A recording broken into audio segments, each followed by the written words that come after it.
My name is Deborah Grayson Regal, and I have been a professional speaker and a speaking instructor for over 20 years. From my earliest beginnings as a high school national champion in public speaking and speech writing, to my role today as an international corporate trainer and a visiting professor of executive communications at Peking University, China, I have been collecting and using the best tips, tools, and techniques to help people present with more polish, power, and professionalism. The skills that I will be sharing with you are based on my own experience in instructing hundreds of thousands of speakers around the world. I hope that you will find them as helpful as they have, and I thank you for the opportunity to work with you. On September 26, 1960, Vice President and presidential candidate Richard Nixon seriously injured his knee while getting out of his car on the way to the first ever televised presidential debate. Although he was in tremendous pain, Nixon refused stage makeup to mask his discomfort and profuse sweating, and he stood behind his podium favoring his injured leg. With his body leaning awkwardly to one side, Nixon appeared crooked and off balance, not a look or feel that inspires confidence in a future president. As 70 million U.S. viewers tuned in to watch Senator John F. Kennedy of Massachusetts and Richard Nixon in the first ever televised presidential debate, what many of them noticed was the contrast between the two. Nixon appeared with his hands hidden behind the podium, perspiring and clearly uncomfortable. Kennedy, in comparison, appeared calm, cool, and collected. According to the poll of the radio audience, who only heard him speak, Nixon won the debate by a landslide. In a similar poll of television viewers, Nixon lost by a landslide. John F. Kennedy won the presidency. Many experts and lay people still believe that if Nixon had really understood the impact of his body language, he might have paid closer attention to the image he was projecting, and history might have turned out quite differently. When you make a presentation, your body language is every bit as important as the words you say and how you say them combined. If your body language is closed off, defensive, or hostile, your audience will mimic the feeling they get from you. So, you want an angry crowd? Scowl at them and cross your arms and voila, it's yours. See how powerful you are? If your body language is expressing something contrary to what your words are saying, it is highly likely that your audience will not believe what you're telling them. That's right. Many listeners subconsciously discount what they're hearing in favor of what they're seeing. Having powerful, polished, and positive body language and a strong presence will make your audience feel that you are an authority, believe that you are credible, and yes, that you really know what you're talking about. When it comes to body language, or nonverbal communication as it's also called, there are 5 areas to keep in mind: posture, gestures and movement, facial expressions, eye contact, and dress. Let's start with posture. Your professional, polished posture should be noticeable from the moment you enter the room. No, the building. Actually, the neighborhood. You might think I'm exaggerating, but I'm not. If you wait until you're up in front of the crowd to adopt a confident stance, you're already too late. Your audience's opinion of you starts forming the moment they first see you, whether it's in the parking lot, in the elevator, or yes, in the restroom.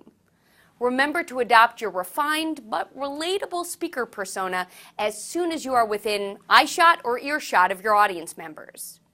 Once you get up from your seat to take the front of the room, do it with power and purpose.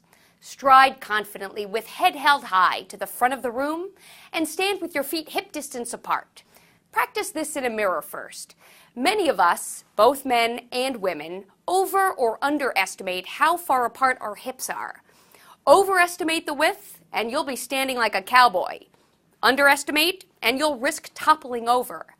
Keep your chin parallel to the floor, which will lengthen your spine, making you look taller, even without heels or lifts. Before you begin your presentation, take a moment or two to stand still at the front of the room. Make sure all eyes are on you before you begin.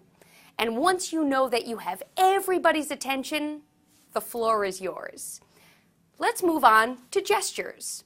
The purpose of gesturing is to bring energy to your presentation, to highlight or magnify key concepts, and basically to help your audience understand what you're saying. Since so much of comprehension and retention is visual, gestures play an important part in making that happen. Gestures are like t-shirts. They come in small, medium, large, and extra large. Gestures involving your fingers only are considered small gestures. Gestures that pivot at your wrist are medium, while gestures that hinge at your elbow are large. Extra large gestures look just like that. Extra large. These originate from your shoulder or shoulders and move outward, upward, or downward. And like t-shirts, gestures are not one size fits all. The bigger your audience, the bigger your gestures need to be in order to be visible and make an impact. Riff off your own natural style and have your gestures be a deliberate extension of movements you make in regular conversation.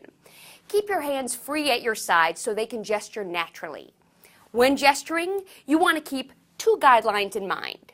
First, open-handed gestures build more trust and rapport with your audience than closed-handed gestures.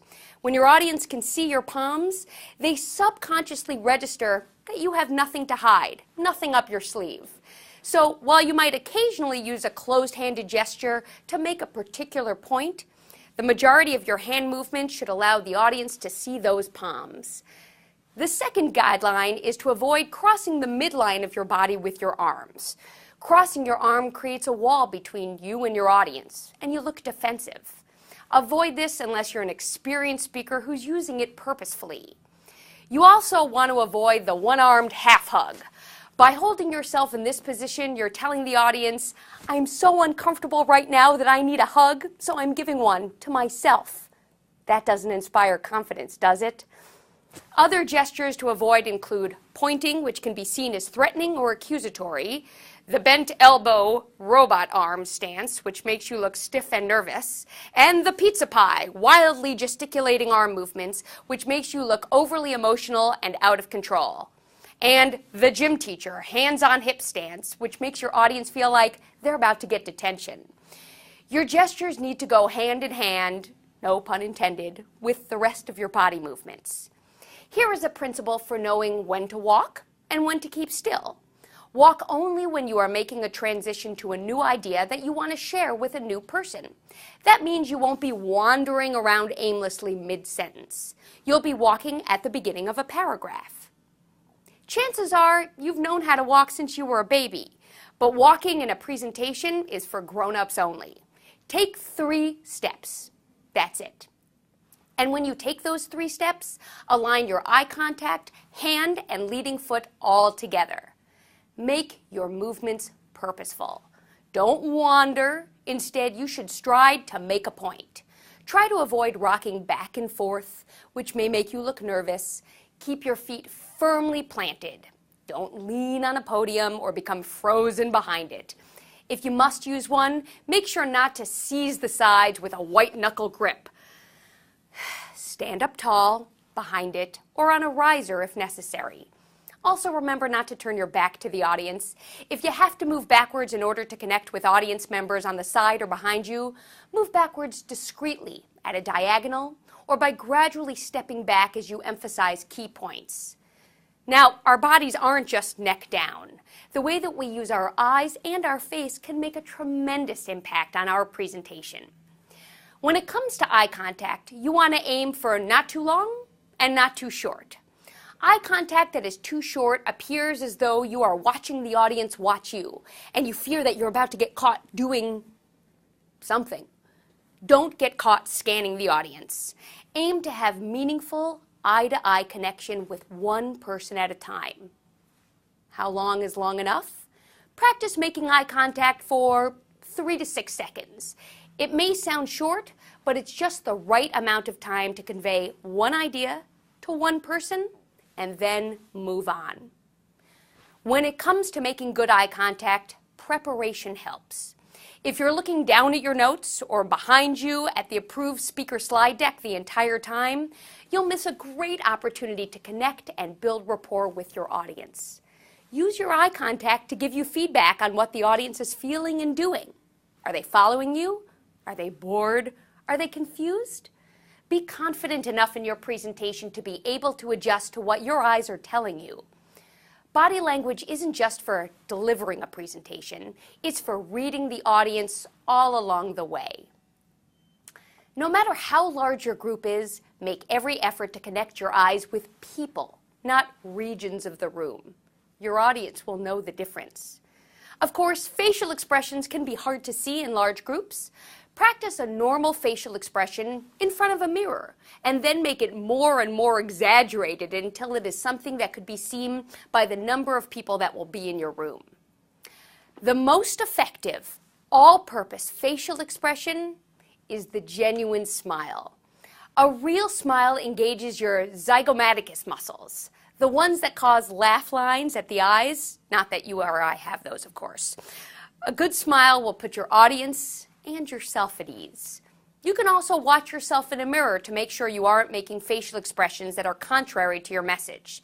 Especially watch for clenching and unclenching of the jaw, licking lips, blinking eyes, frowning, or squinting. Many of these expressions come as a result of concentrating too hard on what you're trying to say or from being distracted by something going on in the audience. Once you have your movements down from head to toe, you'll want to make sure that you put the finishing touches on your professional persona. In my opinion, choosing a professional, polished outfit that makes you look sharp, smart, and confident contributes to how your audience views you. Like it or not, how you dress sends a message to your audience about how much you respect them and respect yourself. Looking sloppy, mismatched, or unkempt doesn't do you any favors, and in fact, it can undermine the most practiced presentation. While you certainly want to choose clothing that's comfortable and practical and affordable, select items that will make your audience feel like you care about them and that you took the time to make an effort. When making a presentation, dress to make a memorable impact in the best way possible. As they say, you never get a second chance to make a first impression. Make that first impression be the most polished, professional package that you possibly can.